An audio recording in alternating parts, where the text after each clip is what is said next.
Hello and warm welcome to today's talk.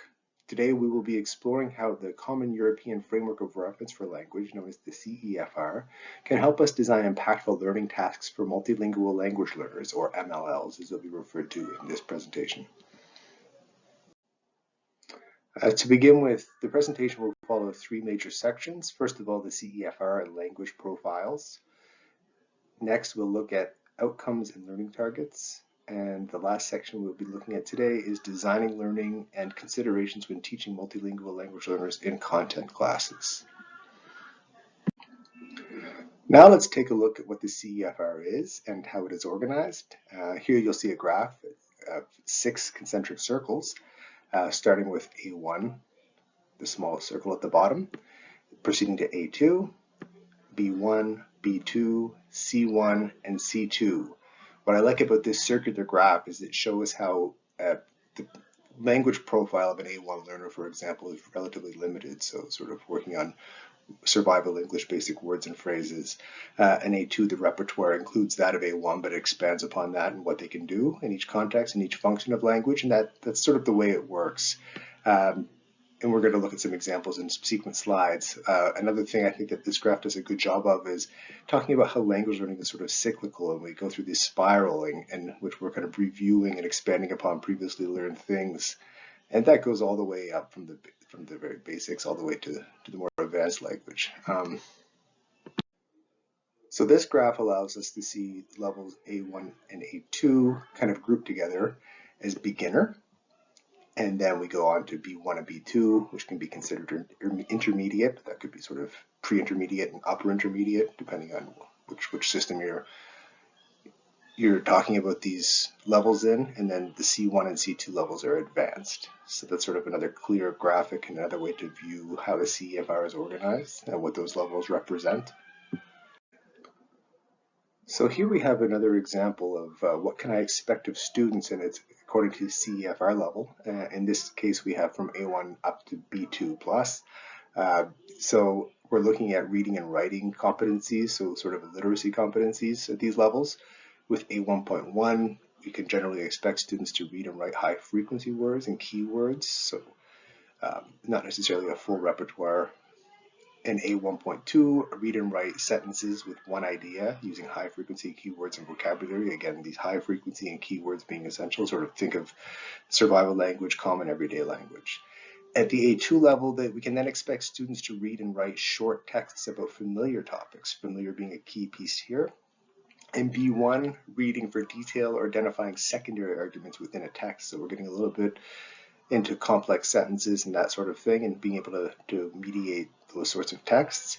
Writing well-organized texts that are written with increasing accuracy and detail, so some nuance, accuracy meaning probably correct use of language, structures, vocabulary, that sort of thing, though you're still going to run into frequent errors with the B1 level, which convey information or creativity possibly. B2 and up, most reading and writing tasks, when provided with universal accommodations and scaffolds, are within their reach. So this table illustrates a clip from the CEFR companion document, which organizes and expands upon language functions in like table per table. In this case, we're looking at understanding announcements and instructions.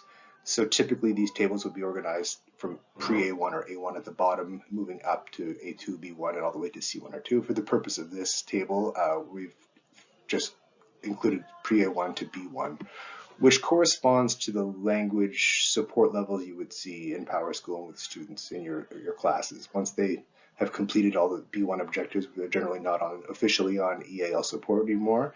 That doesn't mean that they don't benefit from universal accommodations and scaffolds.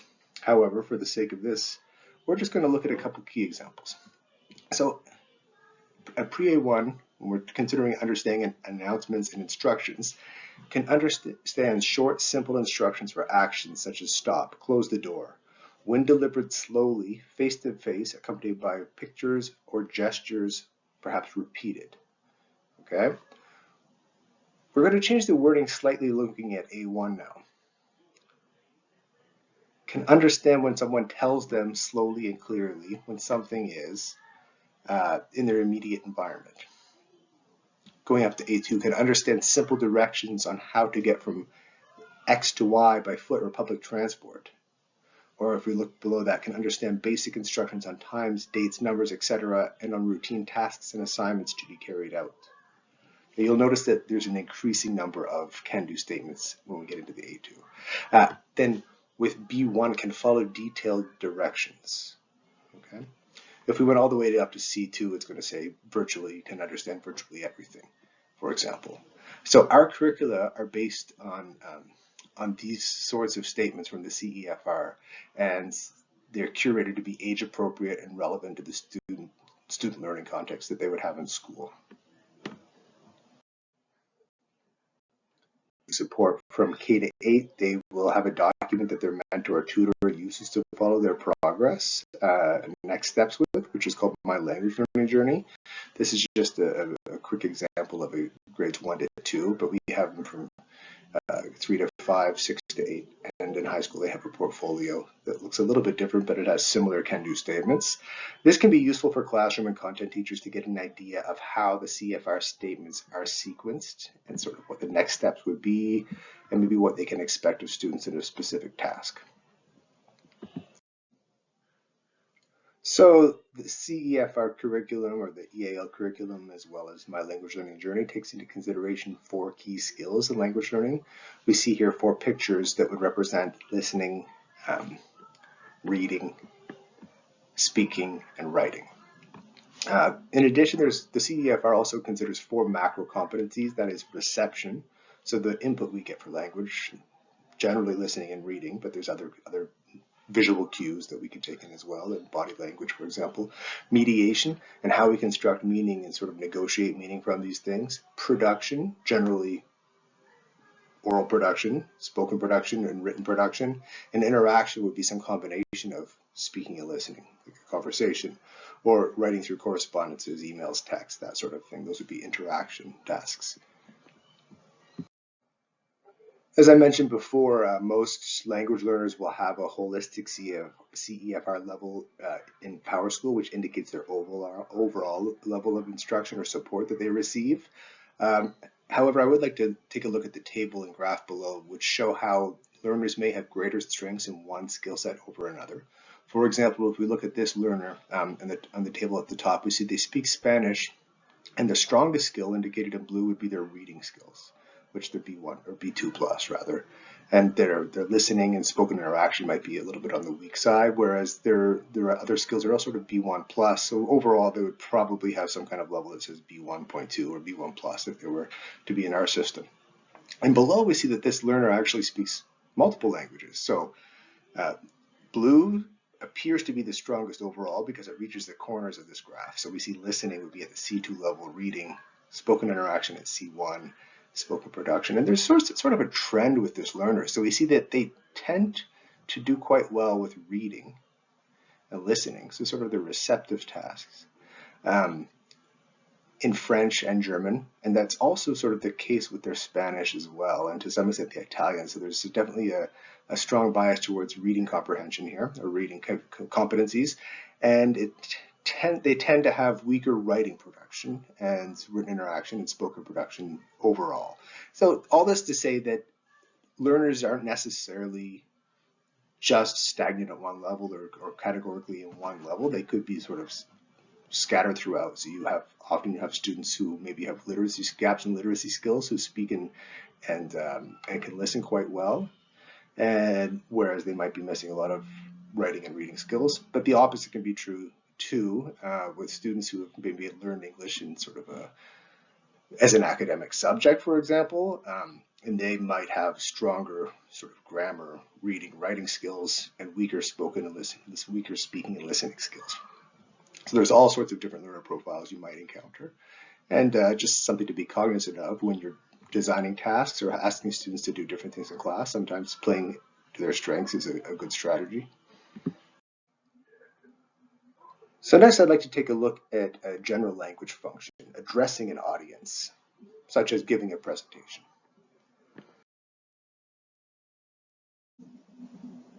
So I can give a presentation. This is supposed to be me in case that wasn't immediately obvious. And the graph is just to highlight the importance of visual aids when both giving and receiving presentations. Now I'll invite you to join me on a journey of giving presentations across the different CEFR levels. First of all, pre-A1, I can give basic personal information. My name is Heath. I am a teacher.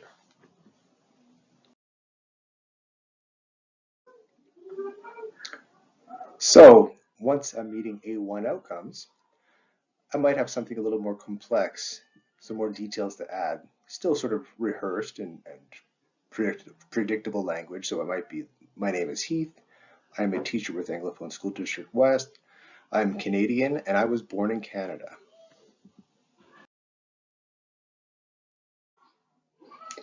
So once meeting A2 outcomes, I can give a short rehearsed presentation on a topic pertinent to my everyday life. So a topic of interest, something that's relevant to me, but still sort of concrete and real.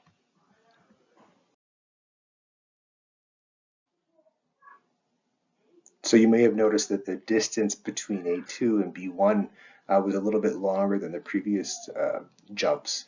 Now at B1, I can give a prepared, straightforward presentation on a familiar topic within my field.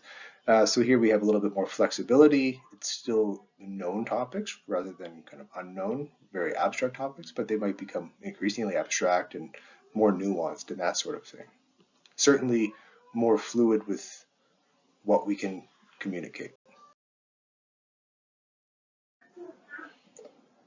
Now that I've made it pretty much to the top of the summit of this peak at B2, I can give a clear, systematically developed presentation with highlighting of significant points and relevant supporting detail. So a well-structured presentation, what you would sort of expect of a high school student in general at the B2 level.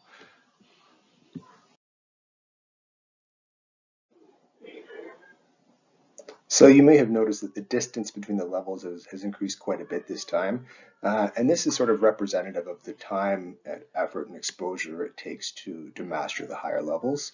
So at a C1 level, I'm sort of getting into university level language generally, it's particularly with production tasks. So I can give a clear, well-structured representation on a complex subject, expanding and supporting points of view at some length with subsidiary points, reasons, and relevant examples. So certainly not something we generally expect of our students in K-12 schools.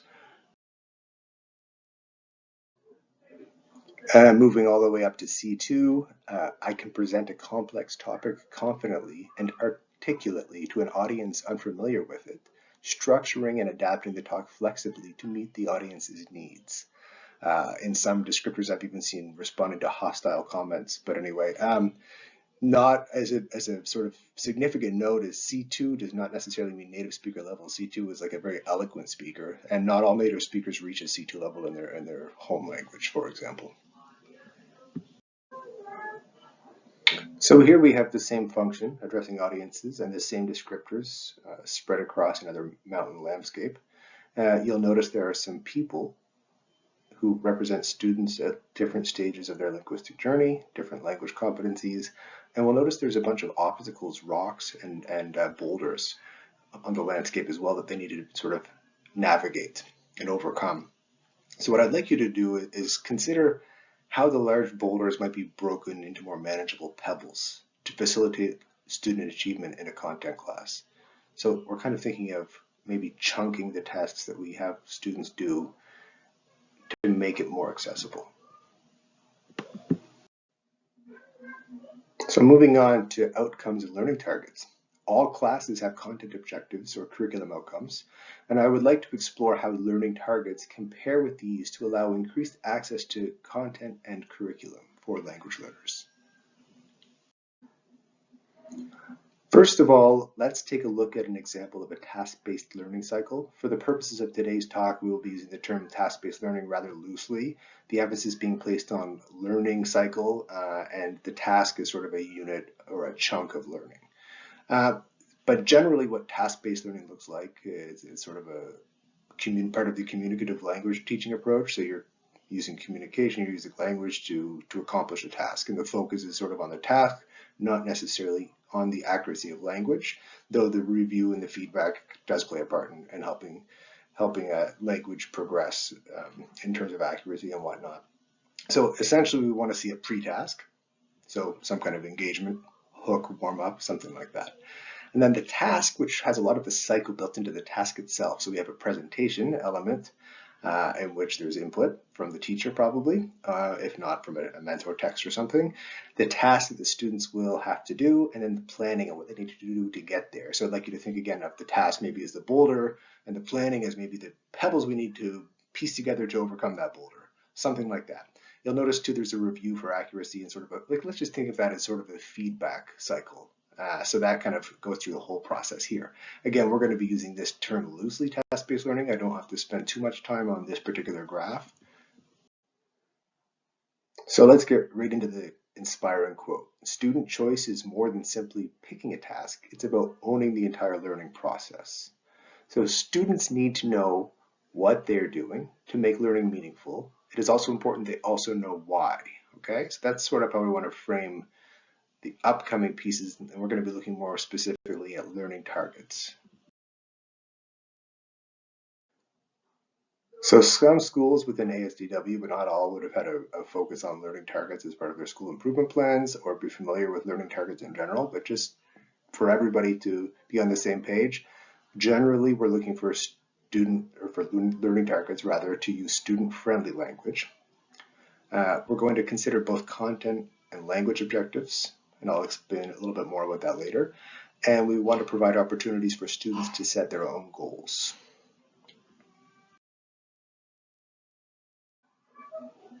Again, the theory being that the more cognizant students are of what their goal and target is, the more likely they are to hit the mark.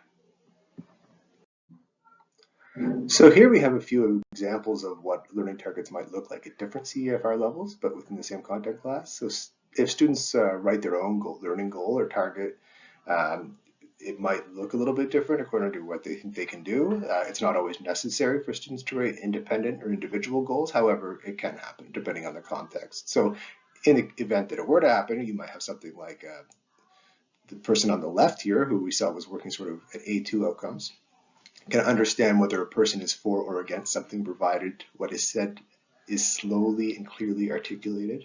Okay, again, the speed and purposefulness of pronunciation, articulation are important there. And in the middle, we have a B1 learner.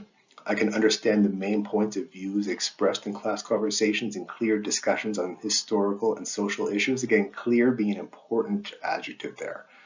And then on the right, we have a B2 learner. So a student who probably isn't receiving AL support, but may still require some gestures, accommodations, best practices in general in class to be successful. I can understand detailed points of views expressed in class conversations and discussions on historical and social issues. So the previous slide talked about receptive tasks or reception, so student understanding. In this slide, we're going to consider production, so what you might expect them to do in class in terms of, in this case, it's more about speaking. So I can state things that I like and that I don't like about where I live and explain why. So that's our A2 learner again. Our B1 learner, I can talk about the advantages and disadvantages of living in a specific place. And then our B2 on the right, I can talk about the effect that environment has on society. So we're getting into more abstract, more complex tasks. The language required to do that is going to be greater than you would need, for example, with the A2 learner on the left, stating likes, dislikes, and explaining essentially the why. Now, one best practice for teaching content classes to language learners is to incorporate content and language objectives. So this allows us to be purposeful in designing what language students really require to show the learning of that content. In the lesson we have here, the content and objective we see on the board, I can compare and contrast characters in poetry. The language objective, I can write similarities and differences using a Venn diagram. So we're very explicit in how, but write being the key word here. So we know they're writing. And the Venn diagram is a classic graphic organizer that is quite accessible across CEFR levels, because if we're really, we'll talk more about what the expectations might be in the next slide. So here we have the type of response to a compare and contrast assignment that you might expect at different CEFR levels. An A1 can fill in a Venn diagram with single words or short expressions, provided they're known or have been taught explicitly. An A2 can use simple language to make brief statements about things and compare them. So you could almost think of the Venn diagram assignment as being the UDL, or the Universal Design for Learning. Everybody can do that. Your A2s might be expected to make brief statements.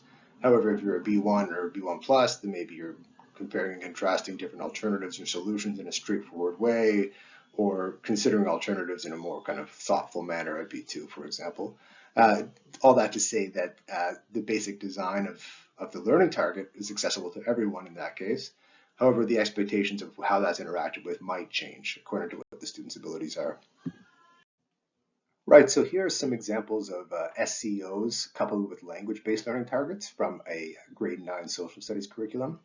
And some key things to consider when you're doing this is to develop clear goals to promote learner-centered engagement and to align content objectives with language objectives. So we see our content objective. Students will take age-appropriate actions that demonstrate the rights and responsibilities of citizenship. So this is an example from a class that I worked in last year, and the class was composed of primarily A2 learners, newcomer learners. They had limited sort of background knowledge about Canada in general, and 9 social studies being Canadian identities. So in order to think about the rights and responsibilities, we obviously had to give some input. So the teacher would have provided a text, and what we had students do is read that text specifically looking for, I'll just read the outcome. I can read about rights and responsibilities and circle those I think are most important. I can write about 3 key rights and 3 key responsibilities of citizens. So this was actually done over more than one day, but the idea being that they're reading with a purpose, and that's to find which rights and responsibilities exist for Canadian citizens and which ones identify which they think are most important. So we have a reading and a writing sort of target to go along with that particular theme or that outcome.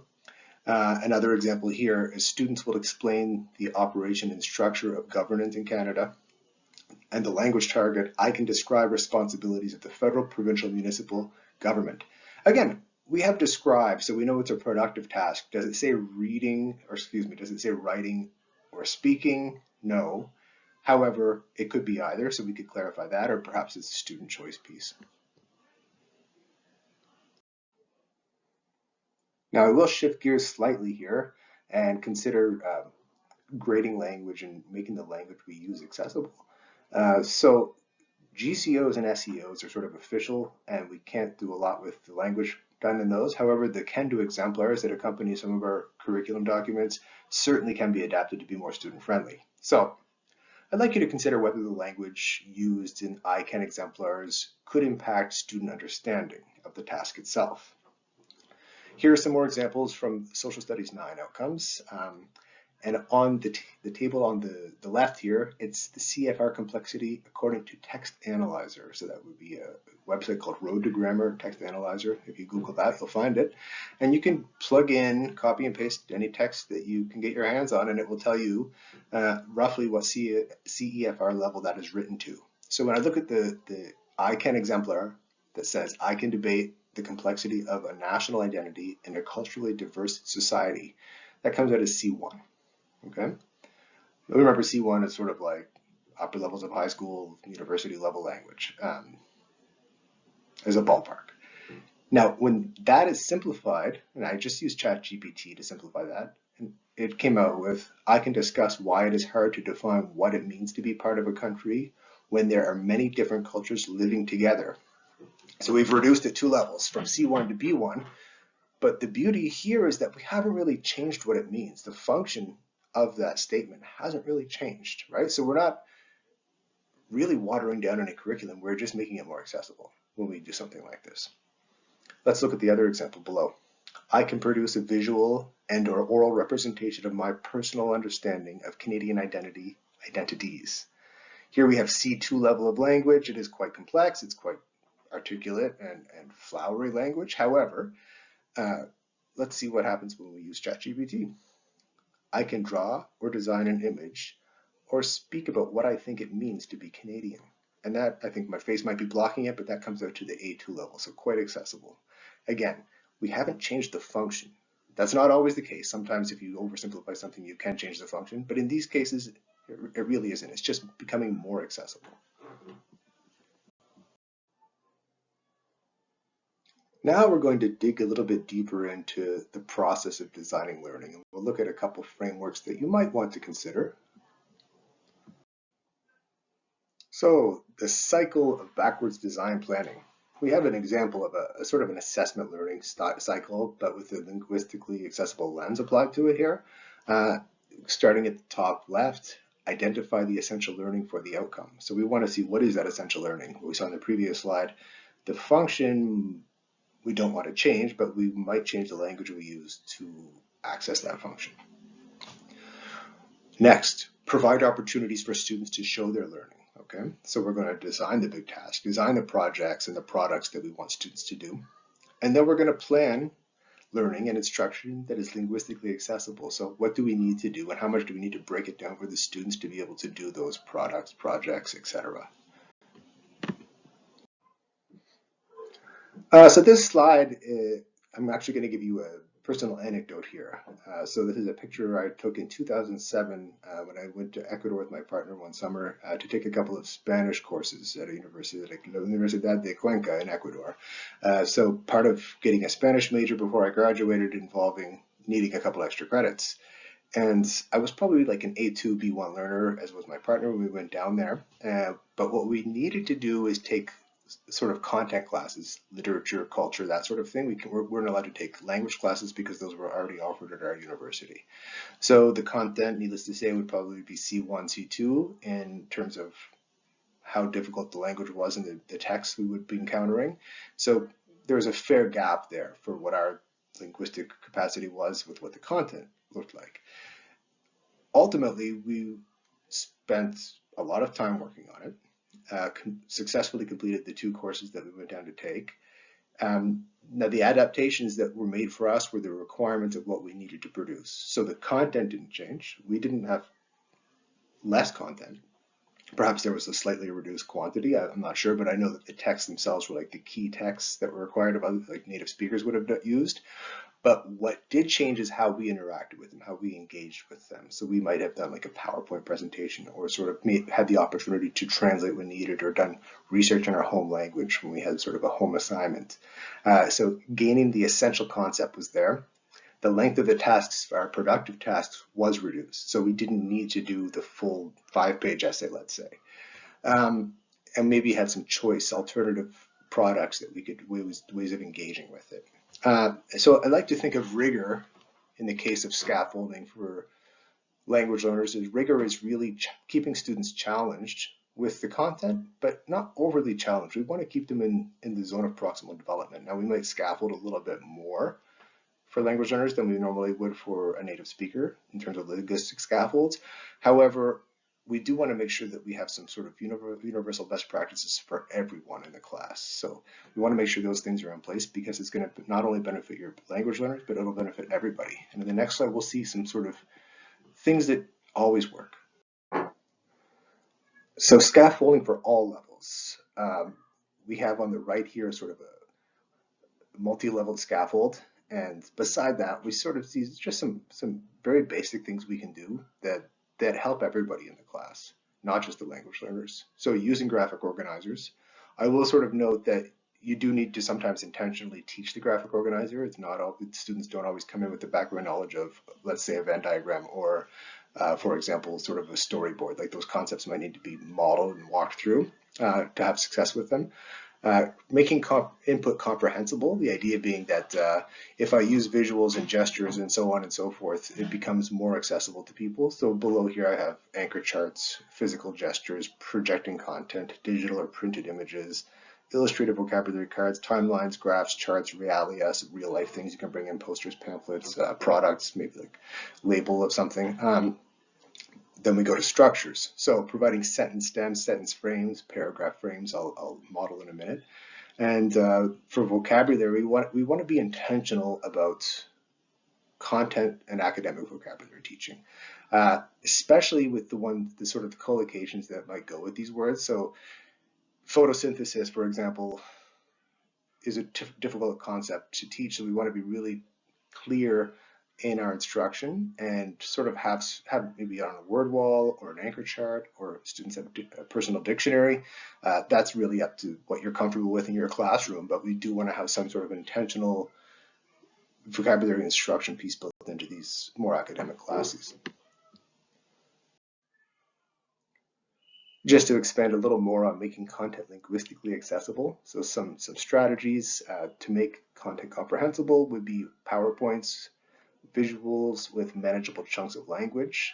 Again, we know that an A1 learner is going to be able to handle one idea, or A2 maybe an expanded idea and that sort of thing. So if we can break information into these sort of sentence level with visuals to begin with, it really helps it become more accessible for learners with limited English.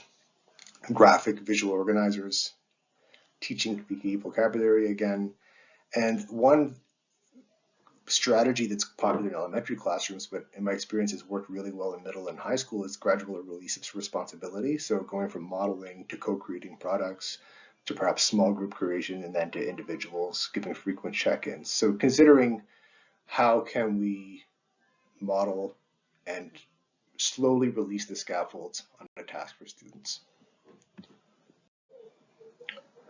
Next, let's consider a framework proposed by Zaretta Hammond, in which she proposes 4 macro-level strategies for culturally responsive pedagogy. She is the author of Culturally Responsive Teaching in the Brain.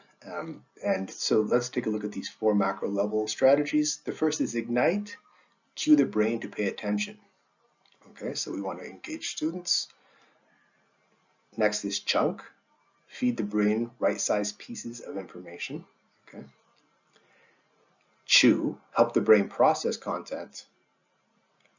Review, give the brain a chance to apply learning. So this book is based on neuroscience and a lot of neuroscience research and how people best learn. So we'll look at a few examples of how these 4 macro strategies might apply to a content class.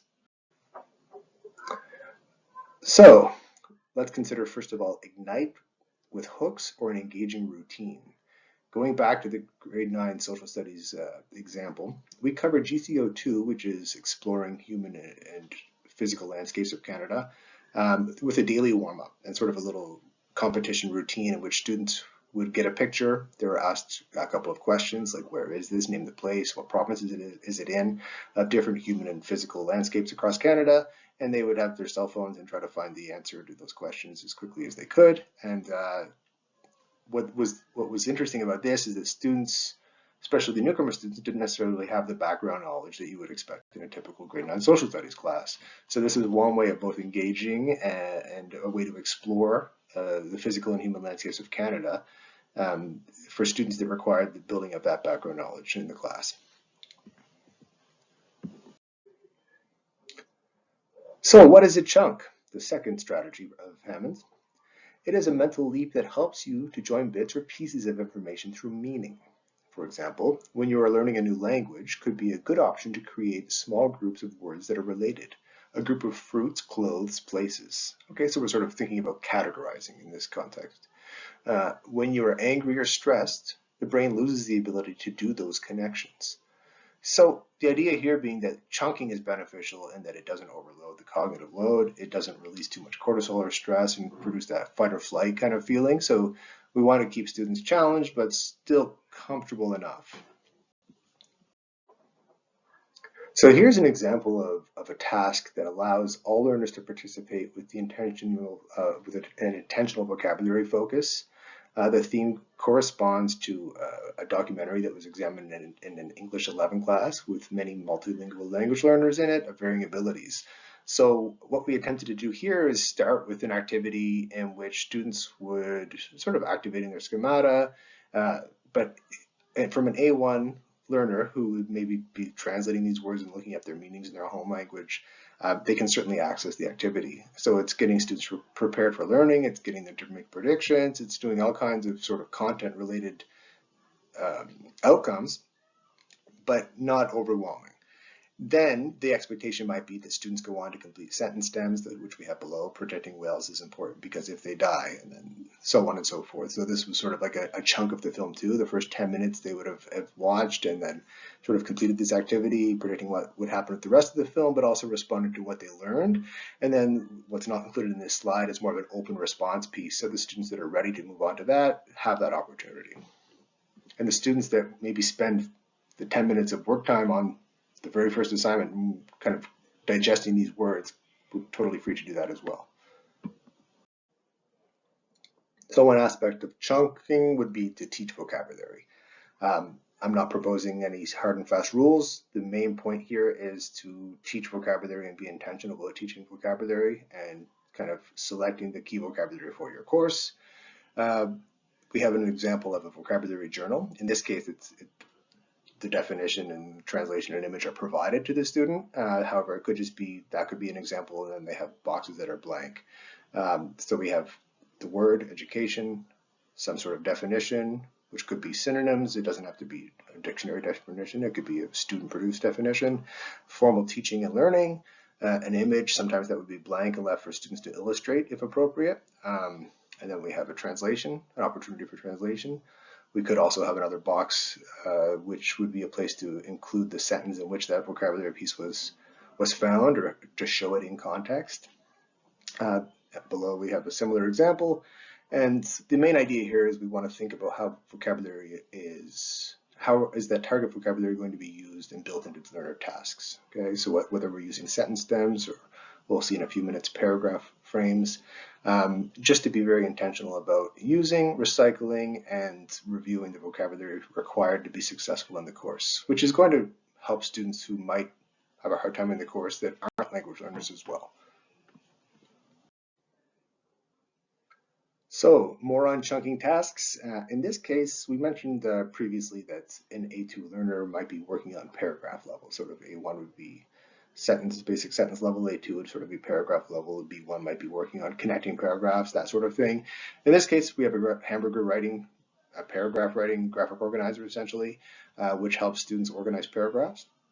And I did previously show in the 9 social studies learning target that they were going to write a paragraph about rights and responsibilities. So, and this was sort of a model for that class, and that we're breaking down how do we write the paragraph. So we chose the 3 rights that we thought were the most important. Then we have our lettuce, our meat, and our tomatoes all set. And then we have to make a topic sentence and a closing sentence and just put them all together. So just walking students through that process and giving them these tools when needed as a scaffold can be very beneficial. So in keeping with that kind of zone of proximal development and rigor, the students that require support writing paragraphs, something like this you might want to consider. So this is an alternative approach in this, again, working sort of on a paragraph level, but in this case, we're kind of giving students the structure that's already provided, and what they're just filling in is the content. So when what does the flag up? So they choose a flag that interests them, and why does it have the symbol it has? And then they're going to research and explain what that represents, and an interesting thing they found, and so on and so forth. The idea here being they can focus on just the content that they've learned and not really worry too much about structuring the language, because that's already there for them. So that's a scaffold that it's quite easy to produce and applies to many different content areas and subjects. So we've talked about igniting, we've talked about chunking. Next, let's consider chewing. Sometimes simply having a couple minutes to consider a concept is sufficient time to reflect on something that was just learned. It's also a stage of a lesson in which we can kind of step back and view how does this fit into the bigger picture.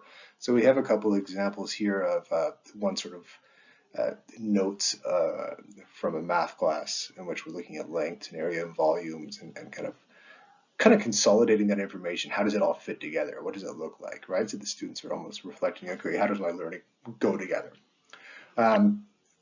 Another point on the bullets here is whose point of view does it represent? So maybe we're thinking more of like a social studies or a language arts kind of lesson, okay? We kind of step back and say, okay, is this sort of statement or is this sort of concept indicative of this group or that group? Similarities and differences. So or even just sort of going back to the categorizing and consolidating the vocabulary from a unit. We have here a semantic map on the top right with measurements being the central theme, and then we'd go into some sort of subcategories like distance, time, dimensions, area, volume. So that's a way students can also kind of put everything together they've learned over a unit and review it, and also sort of step back and see how everything fits together. And then another technique is list, group, label. So the chewing time is sort of like, as it states in the title here, actively processing information and or pausing and reflecting. So we've looked at igniting, chunking, chewing, and now review. So review in Hammond's framework is sort of the products, the projects, the putting it all together, applying it all. And it will involve that sort of feedback cycle as well. So when creating these products, I would advocate that we consider incorporating students in designing the products themselves and what the options look like, kind of having that as a co-created, whether it's a co-created criteria or rubric, or just discussing the options and looking at ways we might approach something like this. In the 9 social studies context for the project, the group of newcomers, rather than talking about how they feel Canadian, because many of them perhaps don't yet, we decided to do something more inclusive with the title of What Canada Means to Me. Some sort of can-do learning targets that they would have in different classes, because this would have been done over many days. First, choose a topic of interest. So from different topics we would have explored in the class. I can explore and reflect on my relationship to Canada. How do I fit in? What is a good thing about living here? What is a challenge? Okay. We don't need to always sugarcoat it. We can always talk about things that are challenges, and maybe that's a great way of looking at identifying a goal. I can represent my project with an appropriate format, so website, presentation, poster, essay, portfolio, mini lesson. Again, students were free to contribute any ideas on how that could look. We had graphic designers in the class who went with that sort of website creation. Again, I would encourage, as it's appropriate, it's going to look different in different content classes, but feel free to use any talents and passions that we have, lean into strengths when we can. Okay, moving on to feedback. I can make my work better. So I would just advocate that students have the opportunity to make their work better, that we provide them actionable feedback, so feedback that we give can be acted upon. Let students correct their own work, consider peer editing if that's within, within the comfort level of the students and their peer interactions and that sort of thing. Provide collaborative and productive activities, so working together on groups on products sometimes, so it's not always just individual work. There's certainly a culturally responsive element, and that's a lot of cultures from around the world work best in groups. Progressive complexity. So as learners advance linguistically, then I might be more willing to give them language-specific feedback. I wouldn't be overly harsh on an A1 or A2 learner with, sentence accuracy, with the caveat that if it's interfering with meaning, that I might try to give them more feedback. However, some minor errors kind of let slide at that stage sometimes. So let's consider using the CEFR for linguistic accessibility.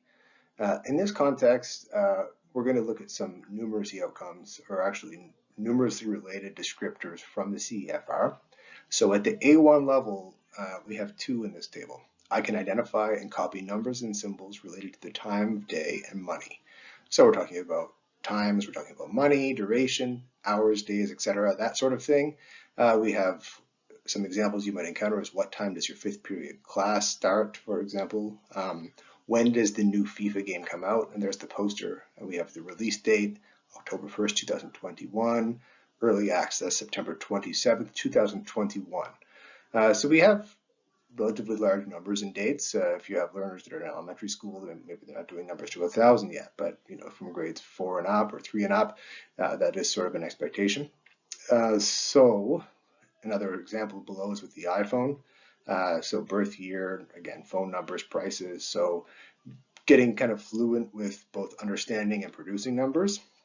So an iPhone 14 Plus costs $1,149.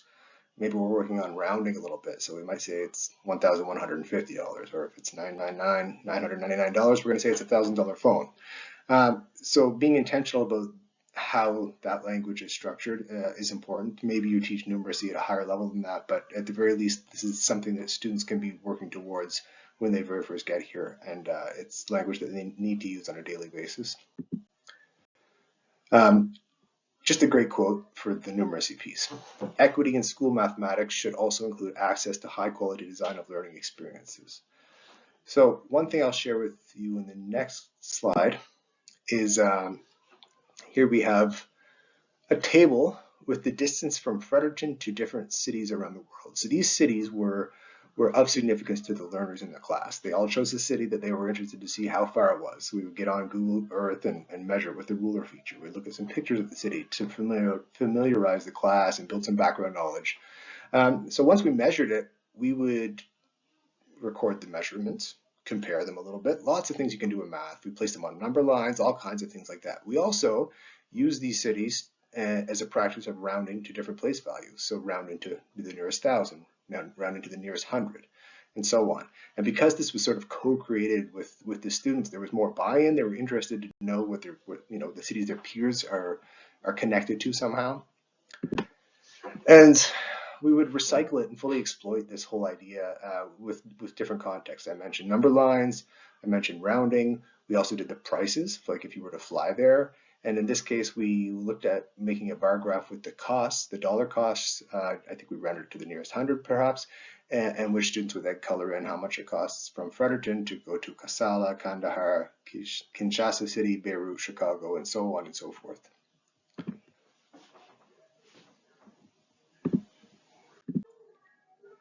To sum up, engage students by giving students tasks that are feasible. Treat students as social agents. Use scaffolds and direct learning by involving students in all parts of the learning cycle. Thank you for staying with me during this presentation today, and please do feel free to reach out if you have any questions.